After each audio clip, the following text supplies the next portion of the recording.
Sa panahon ng mabilis na impormasyon at kaliwat kanang balita, kailangan mo ng isang channel na mapagkakatiwalaan, diretso at para sa bayan. Ito ang Balitang Pambansa, ang iyong bagong tahanan ng mainit na issue, tunay na impormasyon at mga balitang hindi mo dapat palampasin. Mula sa mga trending na kaganapan sa social media hanggang sa mga seryosong isyong pambansa. Bantay kami sa bawat sulok ng bansa para sa iyo. Hindi lang basta chismis, kundi validated news, mga impormasyon na may batayan at mga kwento ng tunay na buhay Pilipino. At kung gusto mong laging nauuna sa kaalaman, huwag kalimutang mag-like, mag-share at higit sa lahat, mag-subscribe. Dahil sa Balitang Pambansa, balita mo, boses mo, bayan natin ito.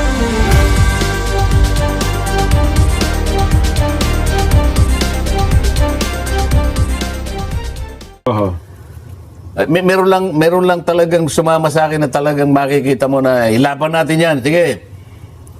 Ba't ko naman iiwan? Ang problema, tinanggal ako eh. Yun na nga po. Mukhang Wala tayong Vox Populi. mas masarap na ho ang panonood ng ating mga kababayan sa social media. Pero ituloy ko na sa inyo yung punto na yon. Pero, paano po ito kung walang magiging mapipiling chairman at saka nag-iiba-iba na ho ang direksyon eh. Bakit ito pinoproblema yun? Problema ng ating Senate President yan. Hindi, siyempre, tutulungan natin ng Senate President. Kawawa. Kawawa din naman. Bilang mamamayang Pilipino, tayo ang naghahanap ng kasagutan eh. Di ba? Oh. Sila yung... Introducing the all-new Jollibee app. Mas madali nang mag-order ng Imbestigasyon ganito. Yan. O sige. Sige ikaw. Ang problema, hindi niya nabigyan ng distinction yung dalawang bagay eh. Ano po yan? Ang mandato ng Blue Ribbon Committee, investigation in aid of legislation. Isa po yun. Oho. Yun ang tuntunin mo. Yun ang direction mo eh. Oho. Ay yung isa, police investigation ang kanyang alam. Tingnan mo, halimbawa, kapag ikaw ay chairman ng Blue Ribbon Committee, investigation in aid of legislation, Opo. ang tingin mo doon sa mga taong pinatawag mo, resource persons. Yes. Oho. May paggalang doon. Kasi sa tuntunin mo, igagalang mo, may karapatan sila eh. Hindi mo pagbububulyawin doon. At totoo naman. Hindi mo sasabihin, pinaglululong mo ngayon. Hindi pwede yun. Oho. Sa police investigation, iba na yun. Pagduduruin mo na sila, testigong...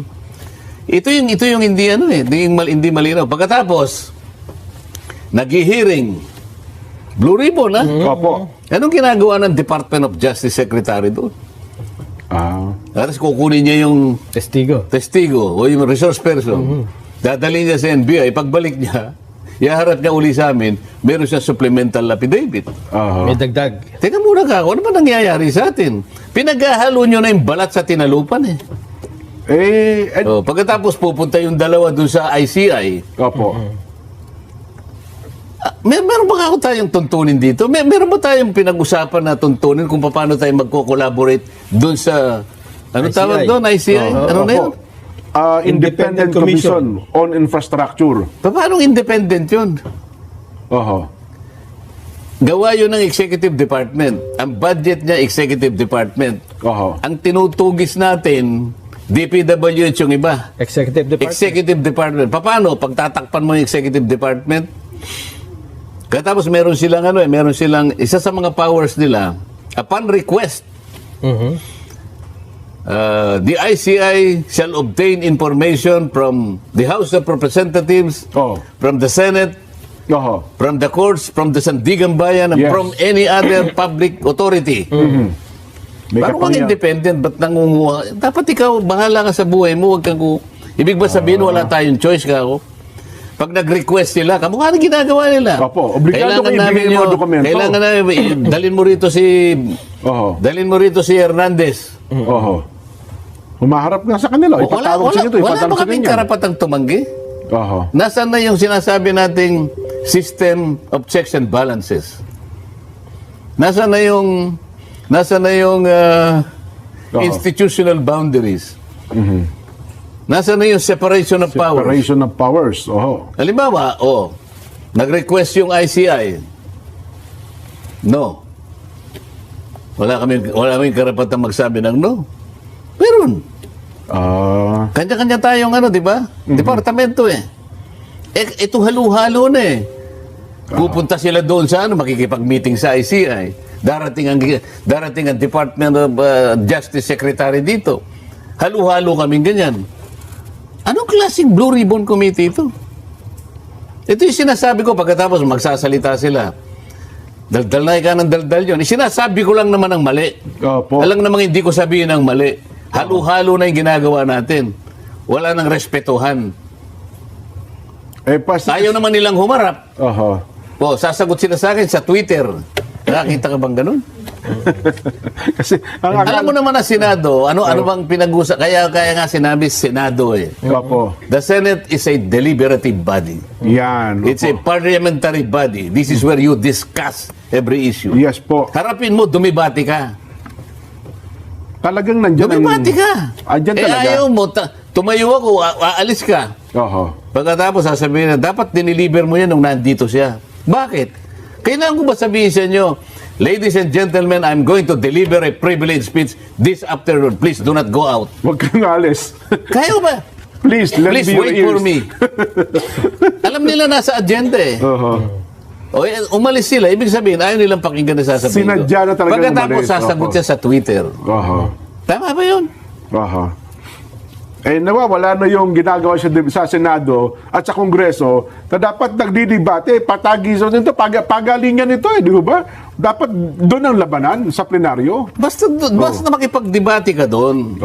Kasi yun ang kailangan Kasi kapag yun ay pinag-usapan doon, maglilinaw doon makikita. Yan, kung ano talaga yung dapat nating gawin sa magitan ng pakikipagtagisan mo ng idea, ng pangunawa mo sa bawat issue. At saka may pagkakataon naman, Sen, na kapag may punto kayo at nakipag-usap yung iba, kagaya nung dismissal, nung impeachment, pumayag kayo na ibaba sa archive na lang Pero, yun ay bunga ng debate yes. ng pakipagtagisan sa floor. Di ba nakipagdebate naman sila talaga? Inarap ko naman silang lahat Nag-privilege speech kayo, tapos nanong kayo. Lahat. Di ba? 6 na oras ako nakatayo doon, di ako umupo Na-harmonize na naman, di ba? Wala namang di natapos. Ganun dapat. Hindi ba dapat, ba't ngayon ayaw na nila? Kasi ganun talaga ang Senado, ganun talaga ang Kongreso, di ba? Tapos hanapan ka ngayon ng kahit ano lang, para lang may maipukol sa'yo. Yung asawa ko raw ay independent director ng isang insurance company. Nako. Nandun na yun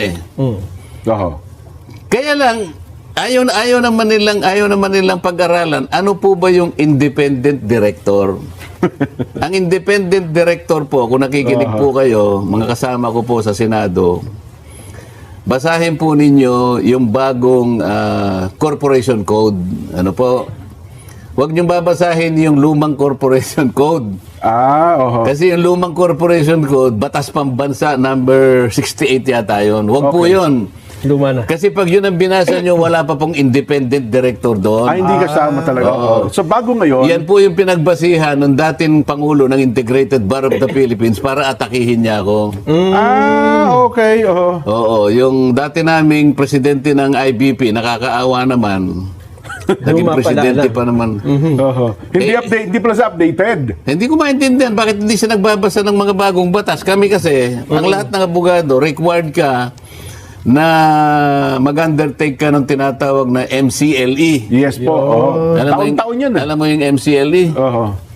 Mandatory Continuing Legal Education. Yan, opo. Kahit kasi ikaw ang pinakamagaling na abogado dyan, Nelson, darating din ang panahon mapag-iiwanan ka dahil may nababagong mga batas May nare-revise na batas. Yes. Meron bagong jurisprudence na ginagawa ang Korte Suprema. Lahat yan dapat updated ka. Ano nga pa po yung independent director? Yung independent director, sang-ayon sa bagong corporation code, kailangan doon sa mga industry, sa mga kumpanya na merong involve yung public interest. Okay. Halimbawa, yung bangko, Aha. kailangan merong independent director yan. So, Insurance. So lahat ng bangko may independent director. Oo, kasi yun ang sinasabi. Insurance kasama rin. Yung media. Okay. May independent director. May independent director yan. Ngayon, ano yung role ng independent director? Oo. Kailangan, Siya ba yung may-ari? ano ang role at saka katangian niya? Aha. Oo. Una, wala kang financial interest dyan Sa kumpanya. sa kumpanya. Wala, ni una bes, wala ka. Wala kang investment, walang ano, gano'n. Pero sa may sweldo yan, Sen? Eh, siguro yung ano lang, pamasahe mo lang. Tapos, wala kang pagmimay-ari, ibig sabihin. Wala kang shares. Wala kang kinalaman sa management. At wala kang relative sa mga major shareholder, mga Wala shareholders. kang kamag-anak. Sa mga tweed, talagang nandyan ka lang for governance. Ang tawag nga, paminsan-minsan, tinatawag sila ombudsman. Parang sa tanod bayan para ng parang department. taga-bantay. Tagabantay ka lang. Oo, Halimbawa, representante ka, no? merong konting pinag-uusapan na ethical issue. Oo. Dahil si Mrs. naman, teacher kasi. Opo, O oo. maring... May kakayahan naman. May Ano bang kaalaman. requirements ng ganyan? Opo. Doon lang sila pumapasok. So walang connection. Akalain mo ngayon, bangko may ganun din. O halimbawa, Nelson, kunwari So, ikaw... pwede pala akong maging independent director ng isang bangko. Pwede, oo. Hindi, pero gagawin kitang halimbawa. Halimbawa, opo. Ikaw ang may-ari, kunwari, ng BDO. Ayan, yan ang Yan, pinakamalaking opo. bangko eh. So yan. BDO. Pag-withdraw ka mamaya, akong bahala. Si Jen naman, si Diskaya. Okay, okay. Ako yung naglalagay ng pera. oh. Hindi ba ang bangko ini-encourage ang buong public para Yes. Magdeposito. magdeposit? Magdeposito ka sa akin. Oo. Nag-deposit si Jen Diskaya sa'yo. Oo. Anong kasalanan mo? Independent director ka lang. Nag-deposit lang sa BDO. Hindi, baging yung bangko mismo, wala namang kasalanan. Kaya nga eh. Hindi, lalo na yung... Hindi ba nila maintindihan yon? Bakit pinipilit nila, May ang kinukunik asawa lang eh. ni Senator Marcoleta, director. Oo. Etong dati naming Pangulo ng Integrated Bar. Napakasangkapan. Ang sinasabi niya, yung luma. Oo. Hindi pwedeng wala siyang say dyan. Alam niyo, ang director ka niya eh. May ganito. Merong ganyan yan. So, binura yung ganyan. yung salitang Meron independent. siyang controlling dyan. Saka naman nakakitang maawa ka na lang eh. Di ba? Kaya sinulatan ko yung IBP. Opo. Kausapin nyo naman siya kako. Sayang, dati pa namang Pangulo ng IBP. Oo. Pwede na siyang ma-charge ng ignorance of law, di ba? Excuses naman. Kahit pa presidente ka ng Kaya ko lang IDP. nasasabi, tingnan mo lahat pwede nilang ipukol sa akin. Lahat na lang. Sa paghahanap ko ng katotohanan, ayaw ba nila na makita natin yung pinakamalaking isda? Sabi, alam mo, lahat ng nakikinig ngayon. Winaldas po lahat ang pera natin, pera ng bayan. Ayaw po ba ninyo na makita natin, matukoy natin kung sino po yung halang kaluluwa? Pinakamalaking isda. Ba't kayo nagagalit sa akin? Samantalang ang gusto ko lang naman tuntunin, malaman natin kung sino may kasalanan dito. Yun. Ba't sinasabi nila, ako nagtatakip? Hindi po. Yung nagtatakip, yung mga binabanggit ko kanina pa. Silang naglilis hanggang sa nahinto na nga eh. Pinakamabuti yan magpa-hospital po sila. Ha? Kasi wala na kayo kailangan puntahan o lapitan. Meron na po kasing zero balance billing. Libre na po ang serbisyo sa basic accommodation ng mga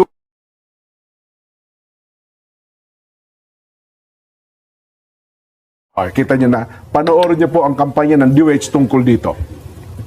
Bayad sa check-up o bayad sa doktor, wala, zero balance kami lahat. Abot sa langit, nagpapasalamat. Basta't kayo'y naka-admit sa basic accommodation ng DOH Hospital, wala na po kayong babayaran sa kwarto, professional fee ng doktor, gamot, laboratorio. Sa bawat sulok ng bansa, may isang produktong naging kaagapay ng mga Pilipino pagdating Rias. Ayan. Ayan, kasama. Oo. Hindi siya nagwala. At humating Ayon kay Attorney Brian Osaka, ICI Executive Director. Baka nga naman hindi totoo yan. Sino ba yung nagsabi na... Si Ramon Tulpo. Siya naglabas ng column na nagwala daw si Mark Villar. Nag-post siya. Ang sabi ng ICI, hindi yan totoo. Hindi siya nagwala. At humantong paro sa tumawag ng guard at So, pinalabas. paano natin malalaman kung sino nagsasabi ng totoo? Si Ramon Tulfo o yung tagapagsalita ng si ICI? Osaka. Hindi natin malalaman, Sen, Jen. Kasi, hindi naman natin nakita. Hindi naman natin napanood. Oo nga. Hindi ka tulad sa Senate. Palihim kasi. Oo. Yun ang Yun ang disadvantage. disadvantage nga. Tama kayo, Sen. Ano, ha? Kaya yung mga tao, gustong-gusto nila talaga na nakikita. Para sa ganun, walang patutsadahan na ganyan. Ayun. So kung ito pala yung naka-live stream na, Son. Walang makapaglalabas ng maling Oo nga, no? Informasyon. informasyon. Oo. At maalalaman natin kung sino nagsasabi ng totoo. Kaya, ang sabi nga namin ni Jensen kahapon, mali yung dahilan ng ICI na hindi nila inilalabas ito kasi baka magamit kung saan-saan. Yung public, trial by publicity daw nanganganib Lalong magagamit kapag hindi natin napapanood. Hindi, kasi kapag nga ang pinag-uusapan itong lawak at saka yung magnitude ng pagkakawaldas ng pera ng bayan, pagkatapos ang gagawin mong taga-usig, palihim silang nag-iimbestiga. Yan, Pagmumulan lang ng pagdududa yan gaya niyan. Paano natin masasabi sino nagsasabi nga naman ng totoo, no? Gusto totoo.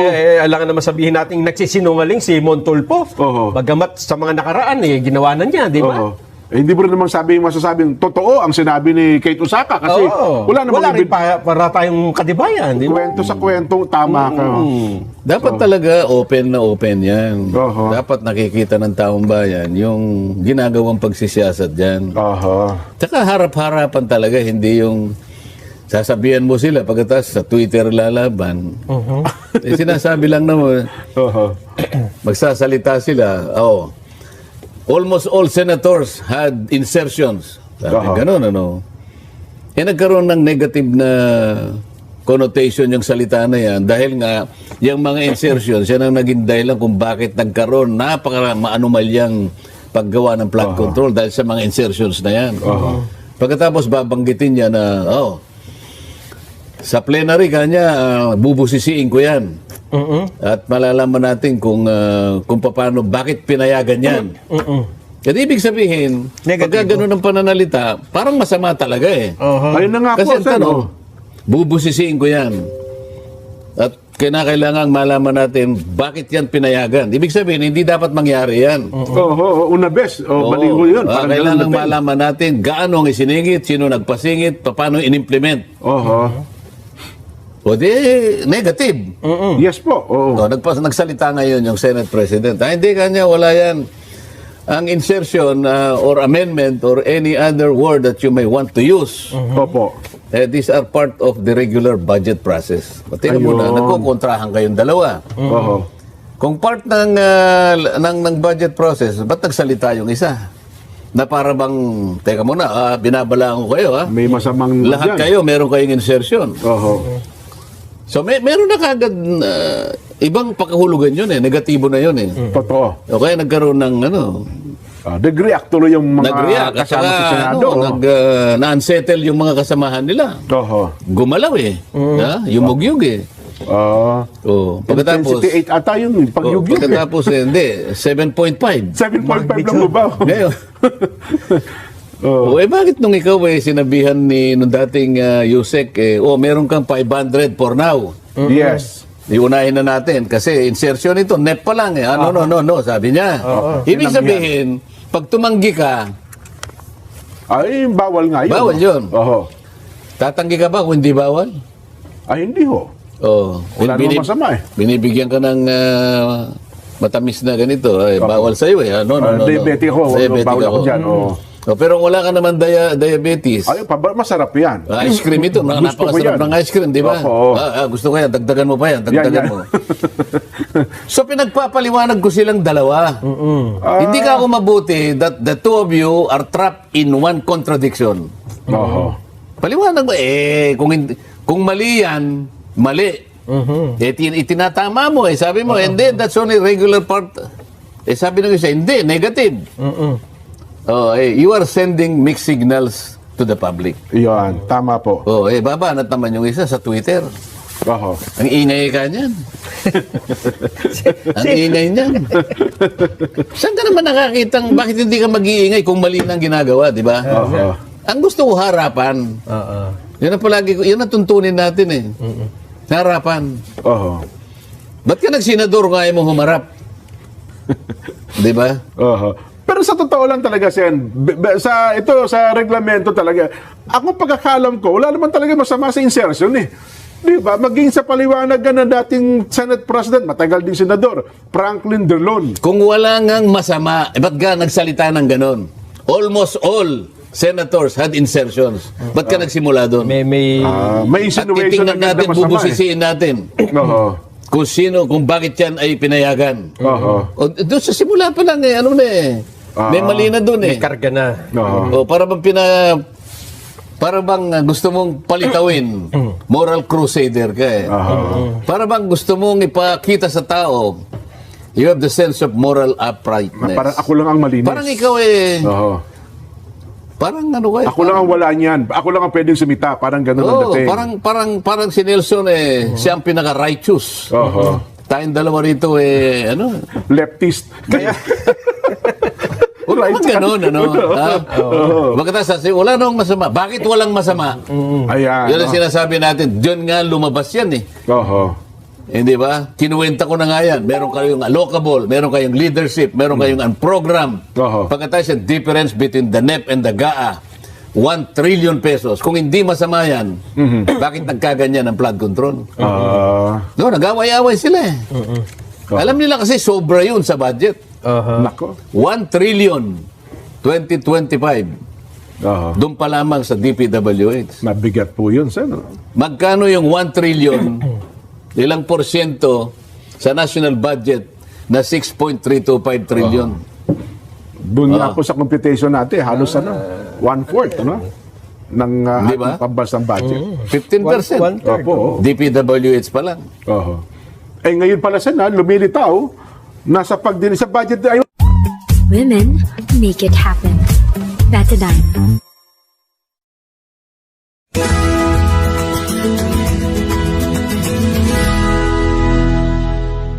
Itong kwenta nating 1 trillion, na bali ito yung taba sa tao. DPWH lang. Ano ba yung kwenta ko? Away sila eh. Alam nila kasi sobra yun sa budget. Nako. 1 trillion 2025. Doon pa lamang sa DPWH. Mabigat po yun, Sen. Magkano yung 1 trillion, ilang porsyento sa national budget na 6.325 trillion? Doon nga po sa computation natin, halos 1/4, ng Diba? ating pambansang budget. 15%. Opo. DPWH pa lang. Oho. Ngayon pala, Sen, lumilitaw, sa budget, ayaw ko kung nandun kayo, sa budget deliberation, meron din palang mga ghost projects sa DA, sa Department of Health, at saka DOH. Ang sinabi ko nga sa'yo, itong kwenta nating 1 trillion, na bali ito yung taba sa tao, DPWH lang. Ano ba yung kwenta ko? 30% ng ating kabangbayan na uuwi sa korupsyon. 30%, ikatlong bahagi. Kaya nga utang na tayo ng utang eh. Nako. Isip-isipin mo. Next year, ano yung budget natin? 6.7 trillion. Magkano ang projected revenue? Nelson, ikaw ba magbabudget ka 6.7 trillion next year, 2026? Ang projected revenue mo 5 trillion. Hindi kapos. Kulang ka ng 1 trilyon. Utang ka. 1.7 trillion. Utang ka talaga. Ilan yun, di ba? Opo. Katakot-takot na utang. Speaking of tungkol pala dyan, Nelson, kayo ng umaga kasi may nabalita tayo at ginamit natin yung balita tungkol doon sa pagdinig nung humaharap sa budget hearing ang DND na tinatanong ng Senador Sherwin Gatchalian na tungkol doon sa pondo na nilalaan sa mga barracks. Yung TICAS. Program. Yes, naglabas po na pahayag ngayon ng AFP. Statement. Sabi niya, the Armed Forces of the Philippines strongly denies and condemns the malicious claims circulating online alleging the existence of 15 billion pesos military growth project from 2023 to 2025. These accusations are completely false, irresponsible, and clearly intended to discredit the AFP and its leadership. For the record, there are no ghost projects in the AFP. The AFP neither implements nor receives funds for infrastructure projects. All military facilities constructed under the Tatag ng Infrastruktura para sa Kapayapaan at Seguridad o TICAS program are funded and implemented by DPWH of Public Works and Highways o DPWH, while the AFP identifies and prioritizes projects